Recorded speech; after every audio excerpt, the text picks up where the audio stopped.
Elliot has had a lifelong interest in birds and has authored a book called Richness and Rarity. I brought my copy, so if you want to look at it, I'll put it on the only thing on that table at the side. The Natural History of Lucas County, a book sharing many rare and threatened plants and animal species. And he wrote that with the help of a very famous photographer through the parks and the Blade, and that is Art Weber. So these are great pictures, and it's a wonderful book. He's a writer. He does articles in a newsletter for Toledo Naturalists every month. He makes them fun and easy to read, which we really appreciate. So, naturally, this is the basis of his interests right here.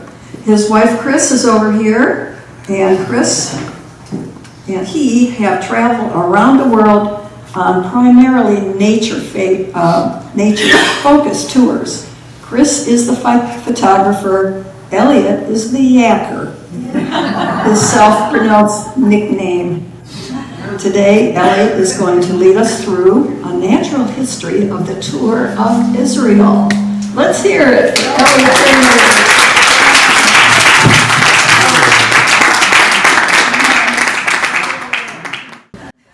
Well, thank you for having me, and thank you for coming on what might have been a questionable weather day. I guess it turns out it's pretty nice. Thank you, Rose, for the introduction. My mother couldn't have done better. My wife, Chris, and I went in November of 2022 to Israel, and I think the date is important in view of the subsequent current events. So we were very fortunate to go, and we did, and went to a lot of places, as you'll see, that you can't get to today, probably, at all. So, let me get my clicker here. Some statistics about Israel, which you could read for yourself, but we were, of course, tourism is important. We were surprised at how many dollars come to Israel due to their exports. They have some very important things to give the world. And it's about the size of New Jersey, a very small country by our standards. Population 9.3 million, which means that it's a little more densely populated than Ohio, for example. 7 million Jewish people, but what we also learned on this trip, somewhat to our surprise, is that there are a large number of Muslims that live in Israel as full citizens of that country. They have representatives in the Knesset, which is the Israeli parliament. The only exception being that they do not serve in the armed forces of Israel, which I think makes sense. Probably don't have to explain why that's the case. But all Israeli citizens perform public service of one kind or another for a couple of years, usually between ages 18 and 20. So here's the itinerary. We flew into Tel Aviv, and then we went in a clockwise fashion around, so you can follow that black line around, up the coast, over to the border with Lebanon here in the Hula Valley, which is a very rich agricultural area, but also a rich wildlife area. We stood right at the fence to look into Lebanon, onto the Golan Heights, down to the Sea of Galilee, which doesn't show up in this map, but it's right in this area, and through the West Bank to the Dead Sea, all the way down into the Negev Desert. Much of the southern half of Israel is a very harsh desert, much like the Sahara. And then stayed in a variety of little places here. We were probably within 5 miles of the Gaza Strip, so we were along every boundary of Israel with another country, and then back up to Tel Aviv and home. I think the trip was almost 2 weeks. I can't remember the exact number of days, but give us some idea. Our group, there were 11 of us, plus 2 guides. One guide was an Israeli, one guide was an American. By the way, this was by offered by Victor Emmanuel Nature Tours, a company out of Austin, Texas that we have traveled with many times before. I think this was our 19th trip with them, something like that. First night in Tel Aviv, we modern city like any other modern city in the first world country. I'm going too fast here. And then up the coast, we fled Tel Aviv as quickly as possible, this being a natural history tour, and went to one of the many kibbutzes that we stayed at. The kibbutzim are places there. They started as agricultural communes and have expanded. Virtually every kibbutz has a product of some kind that they create, but they also operate hotels, some very excellent hotels. And so everywhere in the countryside we would stay at one of these kibbutzim. I am being the plural for an Israeli word, kibbutzim. I don't know what we would say, kibbutzes. Anyway, our first stop was at this kibbutz Ma'agen Michel, which their industry was fish. And they did fish farming. And they had a problem with pelicans coming and eating the fish. So what they did was they created some impoundments, and they stocked them with fish that had very little commercial value and allowed the pelicans to feed there. They then created these ponds where the fish of commercial value that they were trying to raise and sell, and with enough disturbance to the pelicans at these ponds, the pelicans pretty quickly learned not to go there, but just go to the ponds where they were allowed to feed. And so they kind of beat that problem without having to shoot birds or doing the kind of stuff that would be more destructive. So here are a couple of the pelicans, and I'm just showing some of the other birds. I'll be showing you birds from time to time, just sort of fitted in with some other things along the way. I would say about half of these slides are natural history things, critters, and about half are other things related to Israel, as you'll see. So these are birds that we saw along the fish ponds, and I didn't bother to label them. So this is a black-winged stilt. This is a purple heron. These are pied avocets. This is a squacco heron. And these birds occur throughout the Middle East, and some of them over most of Africa as well. They all have relatives here in the United States, but they're not American species at all. We did have one very brief trip to the beach on the Mediterranean. Didn't really see many birds, just some gulls. But it was nice to say we were there. And the one interesting thing, wildlife-wise, that we saw were these lilies, which are supposedly an endangered species that just grows along the sand dunes at the edge of the sea. And we were about a month late to see most of them bloom. We saw these two flowers, but as you can see from all these pods, about a month before we got there was a very spectacular show of these lilies. These flowers are big. They're each about, 5 inches across, something like that. Let me point at the mothership here. One thing that we saw a lot in Israel is orchards. They grow a lot of orchard plants, fruits of various kinds, and of course olives. And they have a problem with fruit-eating bats that come in the night and enjoy themselves eating the crops. So what you see in Israel is netting that they pull up during the day, allowing the sun and so on to get in there, and then they pull these nets down in the evening to keep the bats from eating their fruit. This is an apple orchard. This is a banana orchard. You can see this was, I forget what time of day, we must have taken this in the late afternoon. And they've got the bananas all covered up to keep the bats out of there. This picture, what we need with this picture is sound, because it's just deafening. All these cranes are calling at once. This is in the Hula Valley, which is up by the Lebanese border, These cranes are migrating from Siberia, where they nest, through Israel to Africa, where they spend the winter. And one of the reasons for a November trip to Israel is that you're at the peak time for the fall migration of birds through the Middle East. And so here's some 30,000 cranes. We got up before sunrise, and it's actually quite dark when this picture was taken. Chris's camera does pretty well in the dark, about 5:30 in the morning.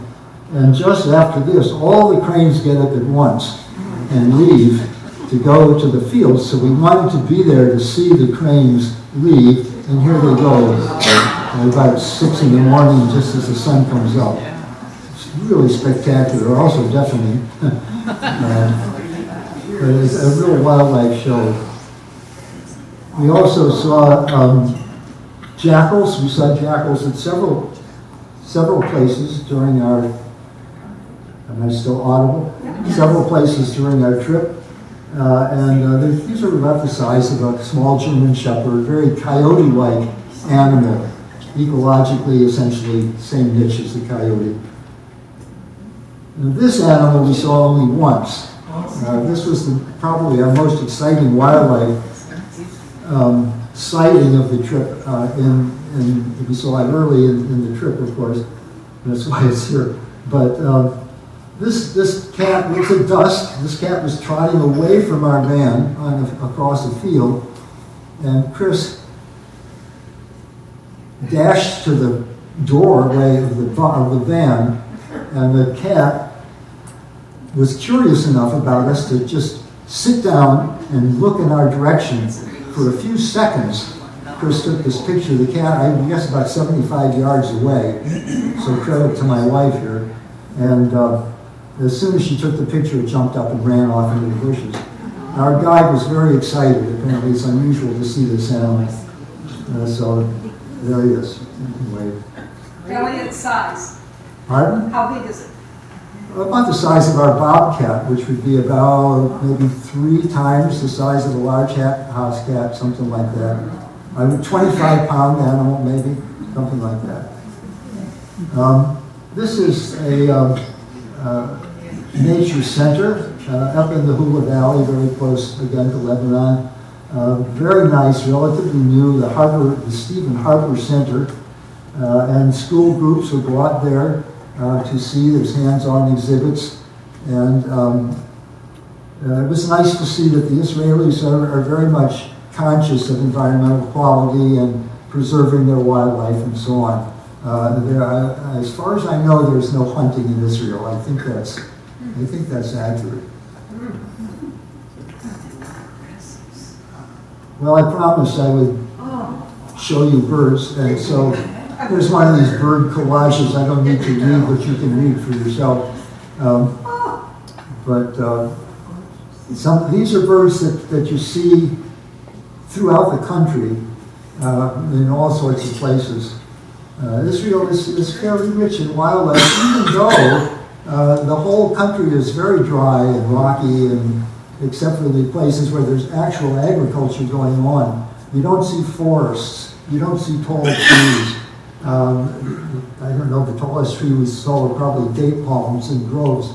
But there is a lot of wildlife and a lot of bird life, as you can see. Also, there was a butterfly migration going on. This particular species is very much like our monarch in that large numbers come down from areas north of Israel, pass through Israel on their way to Africa on a fall migration. It's very much like our monarch butterflies. And we saw these plain tiger butterflies everywhere, large numbers. Now we are on the Golan Heights, at the foot of the Golan Heights. This is an area, Chris can perhaps help out a little bit here, but I think originally this ruin dates from around the 4th century, it would be 80, and has been added on to over the years and abandoned probably for the last time in the 1300s, something like that. But for nearly 1,000 years, this was occupied by successions of people, And it was an important place because it oversaw a trade route from Egypt, ancient Egypt, to Damascus in what is now Syria. So it's kind of a important spot to be able to control being on this trade route. Now we are at Mount Hermon on the Golan Heights.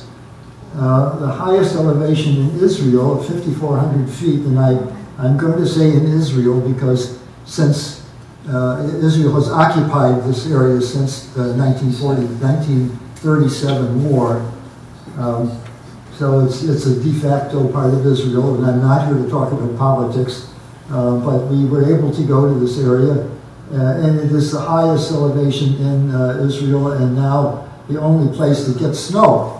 And thus there's a ski lift, and I guess people come and ski there in the winter, although we were there in November, and there was no sign of anything like that in November. But a ski lodge is right there.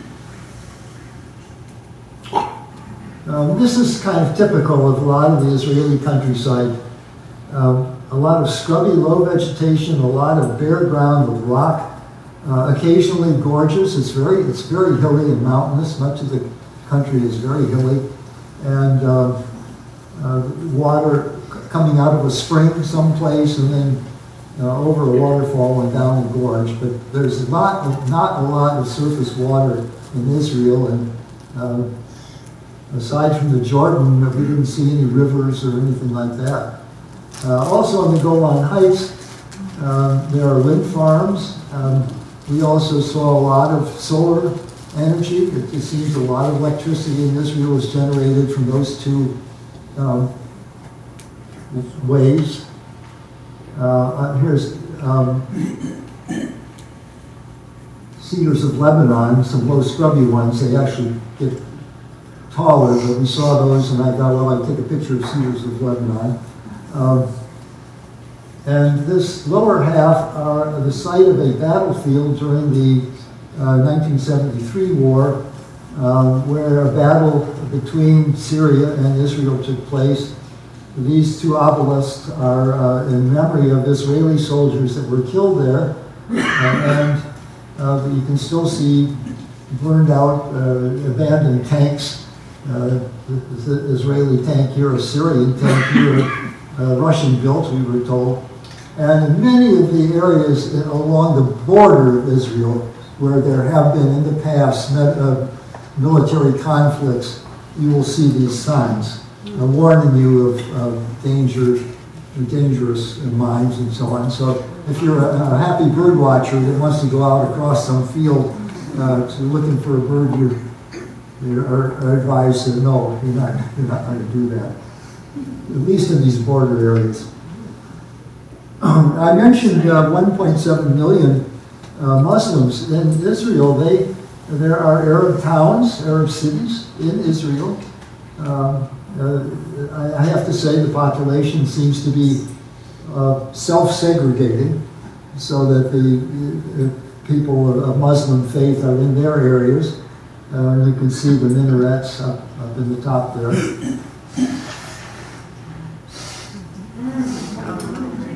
More birds. This is a white-throated kingfisher. This is a kingfisher that doesn't fish. It is a terrestrial kingfisher that feeds on mice and insects, just like a hawk might, I suppose.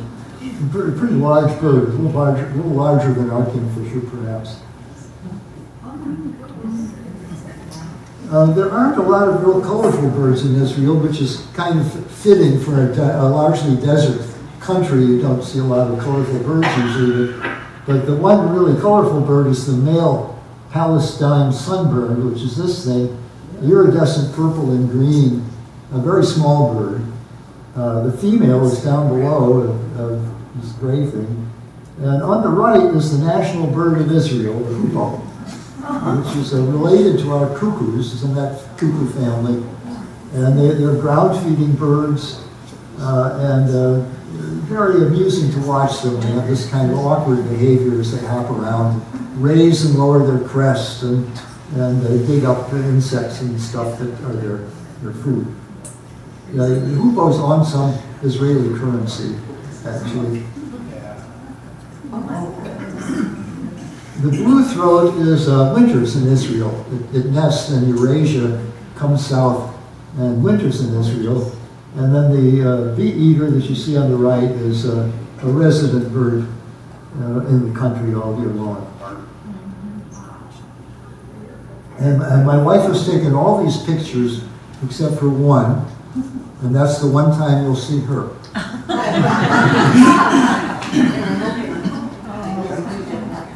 The evidence of no hunting in Israel is good evidence of how safe these birds feel. Chukars are partridges, like our quail perhaps, and they're just out in the open feeding in the field, you know, where in any of the neighboring countries, I suppose in much of the world, a chukar would probably be put in the stew pot pretty quickly. But these guys are just out ignoring us. The Sea of Galilee. Now we're heading south along the border with Jordan. The Sea of Galilee is this beautiful blue, large freshwater lake, but the only large body of fresh water that we saw. And in the foreground, you can see crops of various kinds. Our orchards already under their netting. Here's this very extensive area under netting, as you can see, the green in Israel is mostly just areas of agriculture. Otherwise, it's desert.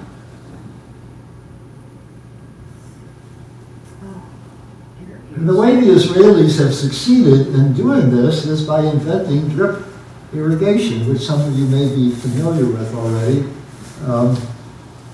And basically what they do is they pump water through these very thin pipes. And the pipes have little holes, and it delivers water directly to the roots of the crop. And so you don't see them spraying irrigation water into the air the way we do, where a lot of it evaporates. They don't flood the whole field. They are just simply delivering water directly to the roots of the crop.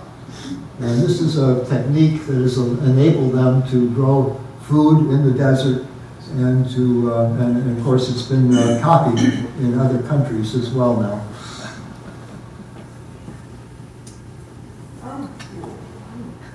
One of the spectacular bird occurrences in Israel is the flocks of sand grouse. I estimated there were 800 to 1,000 sand grouse in this flock. And from time to time you see that they're kind of nomadic birds. They settle down in an area where there's abundant food and mostly seeds. They eat these seeds and they move on, and they might move miles away to some other area that they hadn't visited. Here's what they look like up close.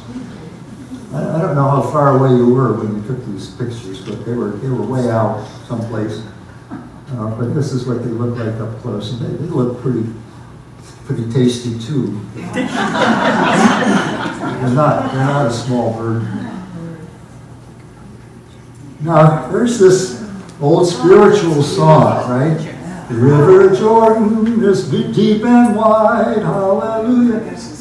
The river Jordan ain't deep and it ain't wide. I mean, if you could throw a stone across that, I could do it left-handed probably, and I'm not left-handed. It's like Swan Creek or something. That's the river Jordan.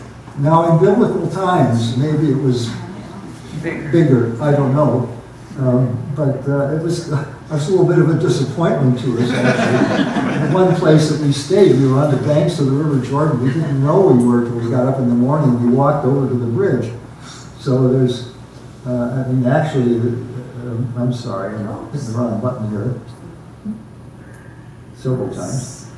So you got Israel. Come on now, get a clue. Oh no.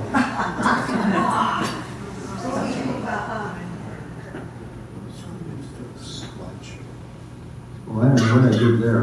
What slide do you want to be on? I came late, started at the beginning. All right.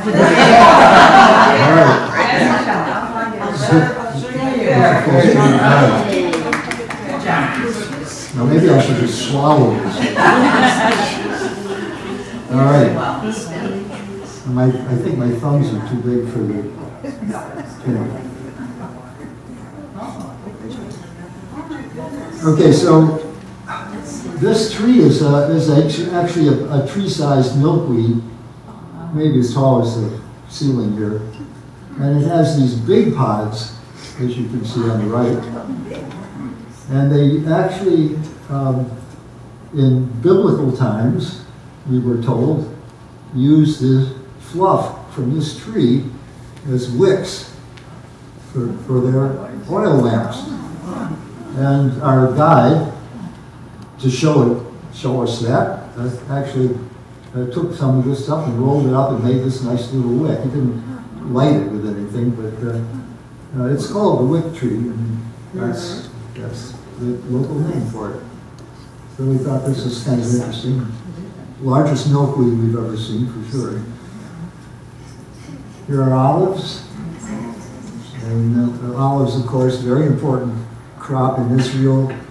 Olive oil, as well as the olives themselves, are exported.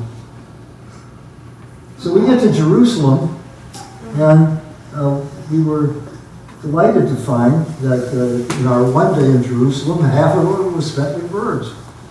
And so the morning of our day in Jerusalem, we were at a bird banding station that was right next to the Knesset, right next to the government buildings. It turned out there was a kind of a ravine below the government buildings that had native vegetation in it, and these young people, members of the Israeli Ornithological Society, IOS, had a banding station there. So we got to see these birds that they were trapping with mist nets in the ravine and bringing up and banding. And these are all migrants, by the way, from Eurasia that were passing through Israel at the time.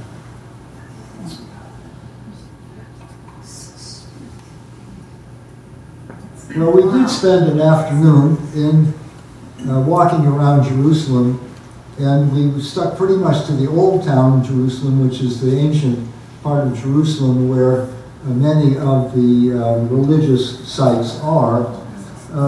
First, we went to a museum, and they showed us this model that was built by a biblical scholar in the 1800s, this fellow named Tens, trying to reconstruct what Israel was thought to have, what Jerusalem was thought to look like in Roman times, around the time of Jesus, this being the temple back here. And so then we went and toured the old city, and but first I want to show you a satellite view of Israel, of Jerusalem today. And to give you an idea of how much Jerusalem has grown, the area that you just saw, look at that again. That area is this, right here. That's David's city. That's the old ancient Jerusalem in Roman times. And of course, all the rest of this is come in the last expansion of the last 2,000 years. So we're in that interior area of Old Jerusalem, and down through the market, on the streets, kind of typical narrow streets, very few vehicles. And we are at the Church of the Holy Sepulchre, and just surrounded, elbow to elbow, hip to hip with people from all over the world visiting these sites. And so we did a little bit of this sort of thing, thinking about COVID a little bit. We visited the holiest site in the Jewish religion is this wall. This is the Wailing Wall, the last, thought to be the last remnant of the temple that was destroyed by the Romans in 70 AD. And then, of course, you see the Dome of the Rock and the El Aqsa Mosque, which is back here. So we were privileged to be able to visit these sites, however briefly.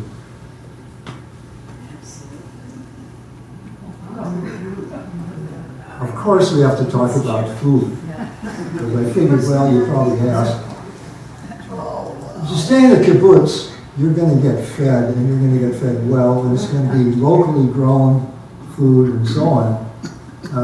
We're kind of starting with dessert here, but I don't know, what are you going to do with this? How are you going to, this is sort of a typical kind of dessert spreads that you got on a buffet, and you just couldn't get your arms around it, but we did our best.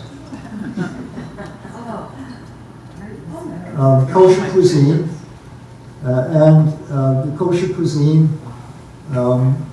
breakfast, you don't mix milk and meat, except for fish. Fish you can eat with anything. So our breakfasts generally were milk-based, where you would have milks, cheeses, things like that. Dinners were meat-based, where you didn't have any dairy products.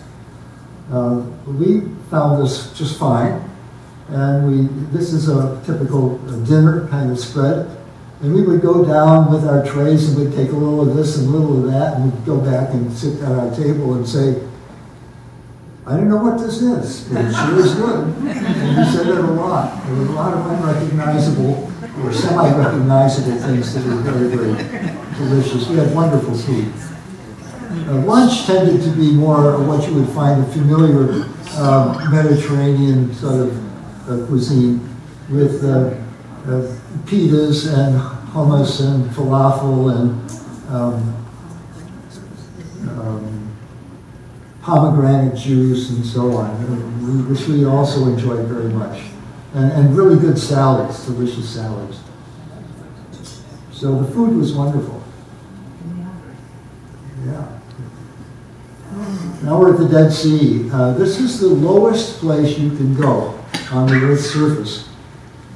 And, well, except for under the ocean, obviously. But, I mean, if you want to stand on dry land, this is the lowest you can go, 1,200 feet below sea level on the shores of the Dead Sea. The Dead Sea has become very commercialized, as you can see from some of this stuff. A lot of tourists want to go to the Dead Sea. They want to say they got out in the water, and as close as we got, this is the only picture of Chris, as close as we got is to kind of stick our hands in.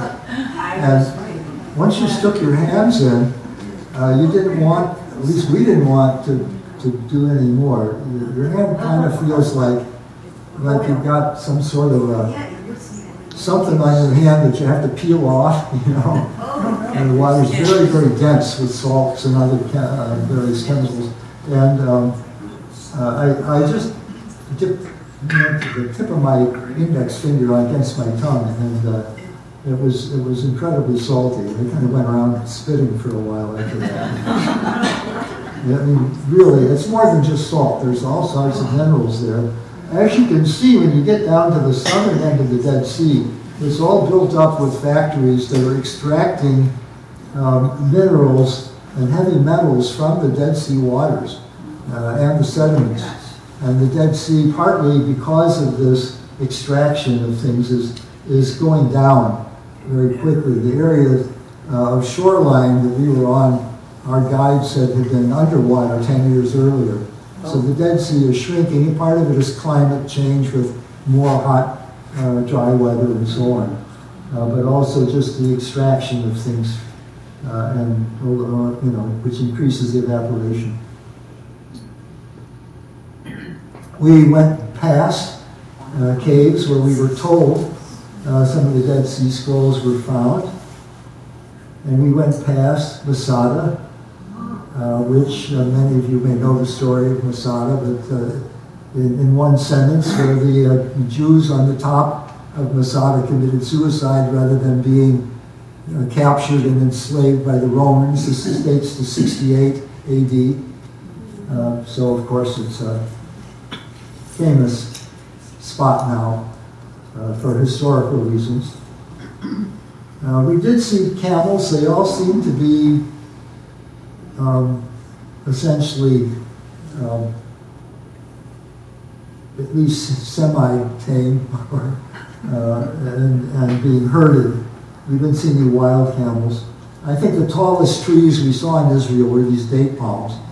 To give you some idea of how little tree cover there is really. Griffon vultures are very rare. They're endangered, and they're studying them in Israel. As you can see, this bird's got a tag, a wing tag on that identifies it with a number. And the little owl on the right is about as big as my fist. It's one of the world's smallest owls. We were happy to see one. Now we're in the Negev, the extreme southern half, perhaps, of the country. This is about the driest site we saw. Much of it looks more like that because the Negev is cut through with many deep canyons, wadis, they're called, which I think is the Arabic word, W-A-D-I. A wadi is a canyon, a ravine with intermittent flowing water. And so we hiked up this very large, deep canyon, and at the head of the canyon, here's water. So, and a stream coming down from presumably a spring somewhere up above. So there is water in these places if you know where to find it. And we talk about we think about the people wandering in the desert, the Israelites fleeing Egypt and wandering in the desert for 40 years, and how could they survive? I guess they were able to find these kinds of places. The Negev, despite being a very harsh desert, has wildlife, including some rather large mammals. And since they're not hunted, they're fairly approachable. So we saw these male and female Nubian ibex. We saw Dorcas gazelles.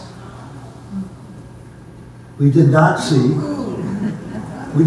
striped hyenas, so I just pirated this picture to show you what we were looking. But we are told that yes, the hyenas are there in the desert, hard to find, and even a few leopards still in southern Israel there. So it's a pretty wild country. We saw one snake, and that's it. And this is indeed a venomous snake. Our guide, who always wore sandals, was standing next to it, very unconcerned. So I don't know, I was ready to push him out of the way. But he did give us a nice photo. Also, we saw these animals really in many places in the country, in the Negev Desert, but also in northern Israel. Anywhere there was rocks and the hillside, you could see these hyraxes. They also occur all the way across Africa, very widespread animals. They're about the size of our woodchuck, and they have a superficial resemblance to woodchucks, but they are not rodents. Their dentition is very different. And they're in their own mammal family, and it turns out that according to the DNA studies of these animals, their closest mammalian relatives are elephants. So they're pretty far removed from other groups of mammals that superficially resemble them. There are birds in the Negev. Not a lot of birds, and not colorful birds, but they're out there. Birds that can tolerate the extreme desert conditions.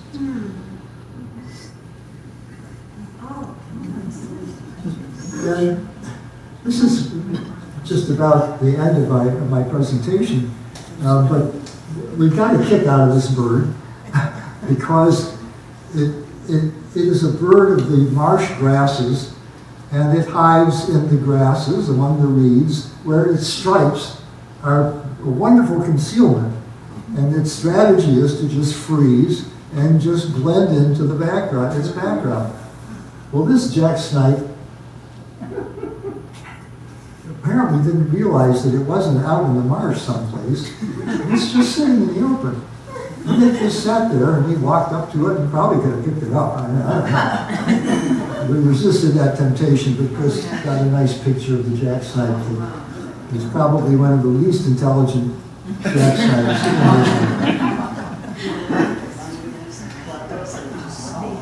And then also in the Negev, there's some history here.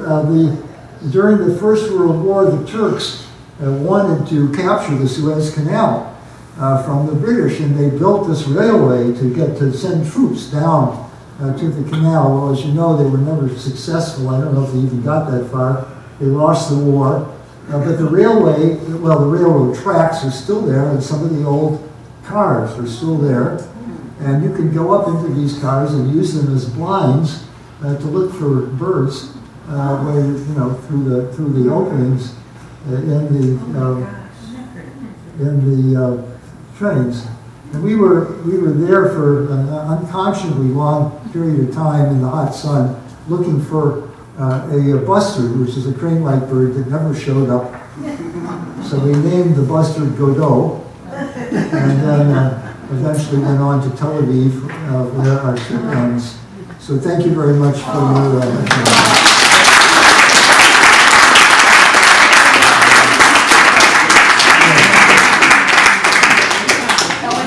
Elliot, that's the American Embassy. Oh, yeah, my wife points out that the American Embassy is right there, below our hotel room. So I would welcome any questions or comments that you have. Yes. Are kibbutzes are like Muslims allowed to be in those? Or? The Druze? The kibbutzes. Oh, the kibbutzes. Are those only for? They are an Israeli creation, and as far as I know, only Israelis or Jewish people live in them. Yeah, right. That was something that started out right in 1948 with the first. Preceded 1948, preceded the creation of Israel, that there were Jews in the Holy Land, maybe forever, I don't know, but in the early 1900s there were Jews already there, I know, and the kibbutzim date from, at least that early. But only recently with all the tourism in Israel have they become I would say more sophisticated modern businesses with beautiful hotels and so on. I think that just sort of evolved gradually with the growth of tourism. And I have to say parenthetically, and you're probably thinking this, that we were very fortunate to be in Israel in November of 2022. Prime Minister Netanyahu had just been re-elected, had just been reassumed the prime ministership. And so this is, as we know, things have kind of spiraled downhill, and this was a trip we were very fortunate to make when we made it. And all those border areas, we visited every border of Israel with other countries, and I dare say wouldn't be doing that today. So I hope in the future that will happen again.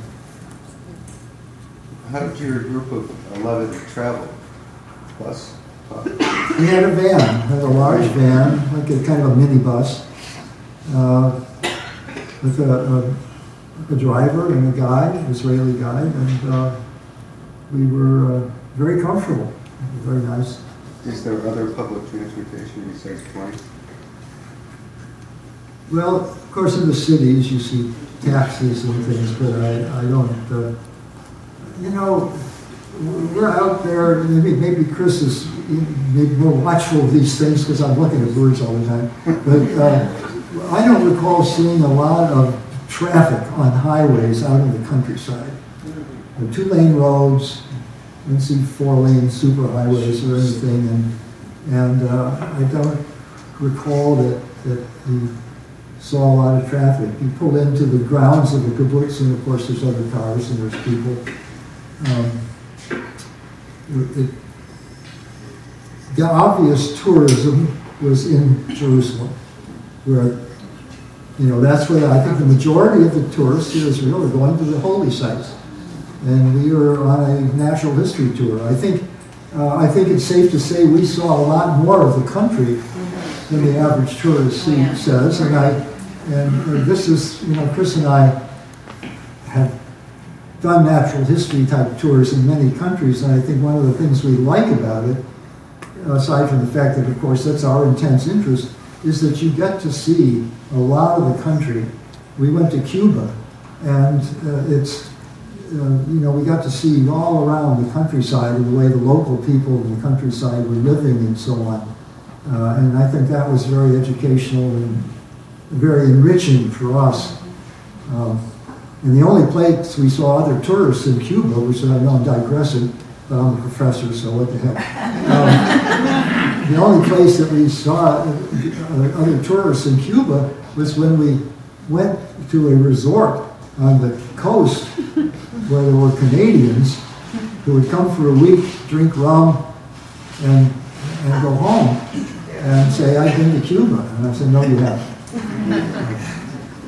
I'll add something, and that is the hotels that we stayed at were gorgeous.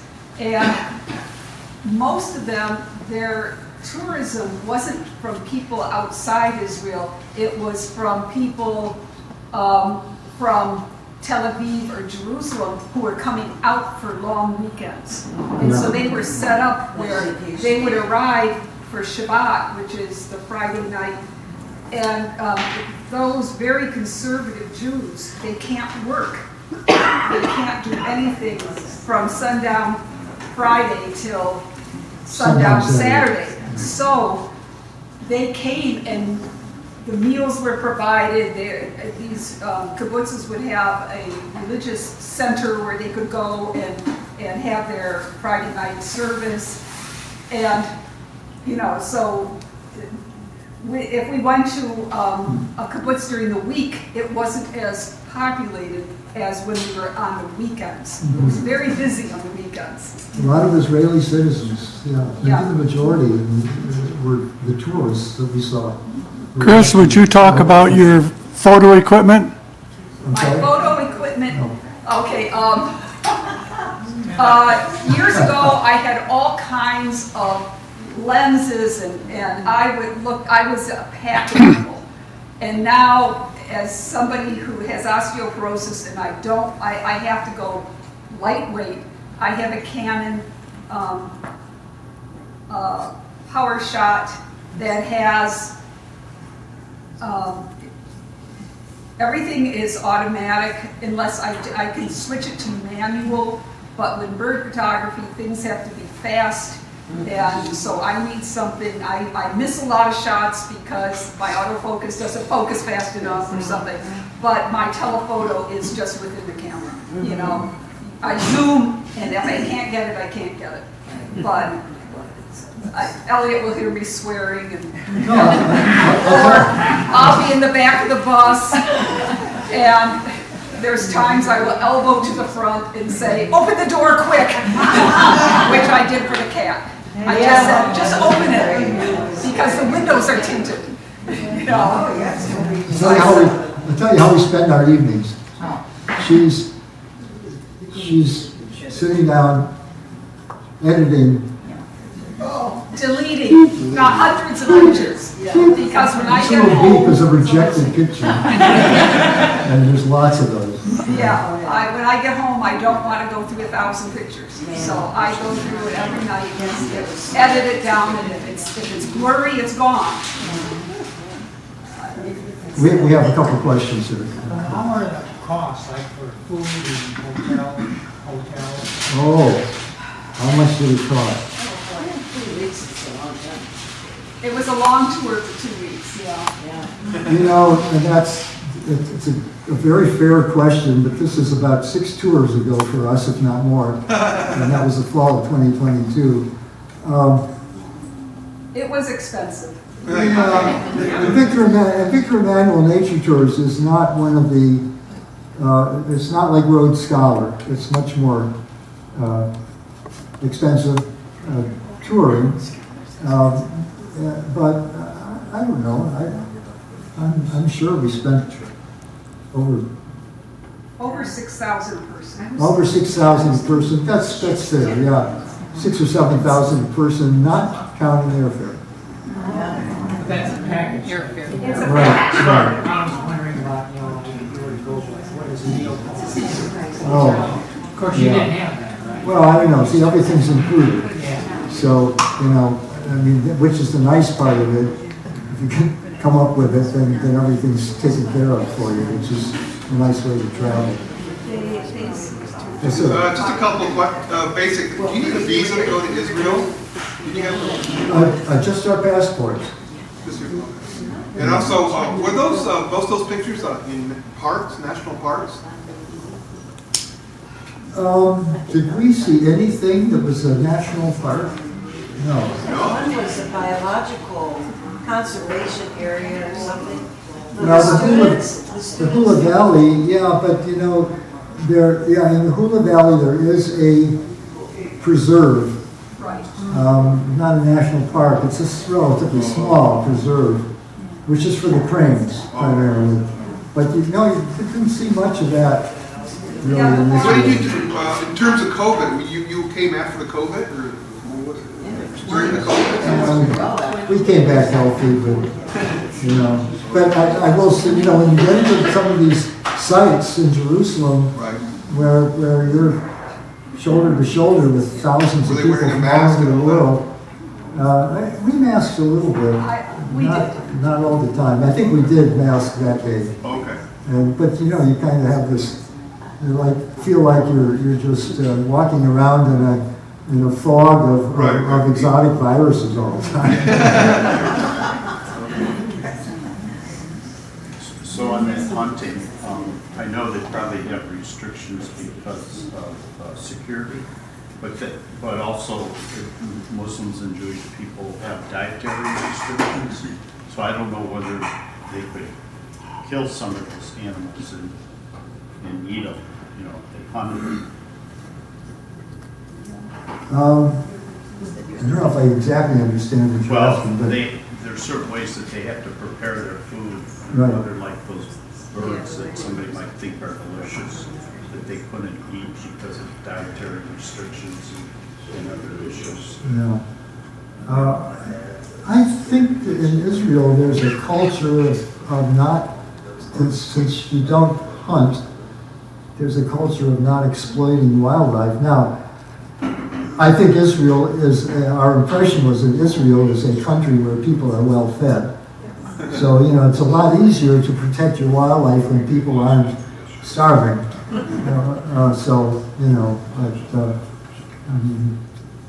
I guess I don't want to speculate too much, but it was. Do the kibbutzim then have herds of animals that they prepare for the meat? Now, we saw some goat herding. And so, obviously people are eating meat, so they may not be out hunting wildlife, but they're raising animals for slaughter. Yes, no question. We saw goat herding, and I don't know. Of course, you're not going to see any pigs, but we ate chicken. We ate A lot of fish. a lot of fish. Yeah. And a lot of. What else? I don't recall a lot of beef. Did you have fish that wasn't the usual fish? Like, did you have lobster or shrimp? I mean, I thought those were no-nos there. No, Yeah. the shellfish are No not shellfish. kosher. You're Yeah. not going to get shrimp and lobster and that kind of stuff. But fish, yes, we ate a lot of fish. And some dark meats, and I'm not sure if it's beef, it might be imported, I don't know. We didn't see cattle. We didn't see cattle. We saw goats, Goats for milk. maybe for milk, yeah. One of the places in the Negev, we actually had lunch at a farm, and the woman, the wife, served us the lunch. And while we were eating lunch, my husband's coming in from the fields, and he had a whole herd of goats that he was kind of pushing down the hill. So,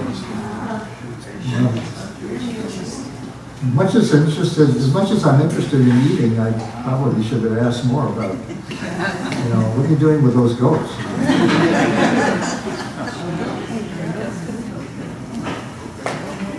Well, Elliot, one last question. Okay. Did you get in and around the West Bank at all? On We the Jordan, and how does that differ from the rest of Israel? We went through the West Bank.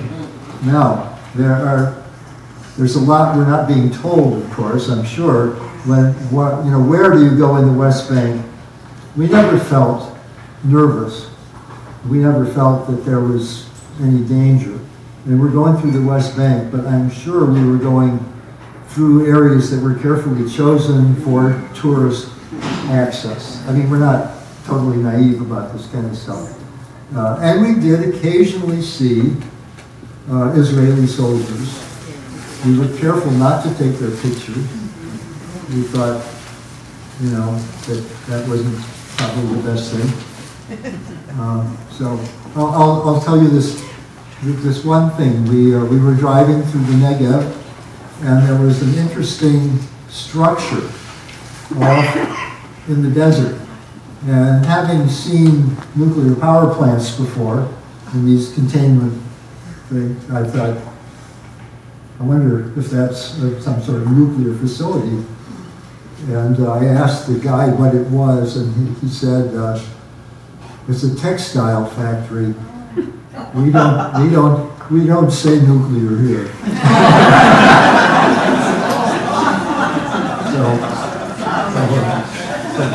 I'll close on that, but if anyone wants to talk to me one-on-one, that would be great.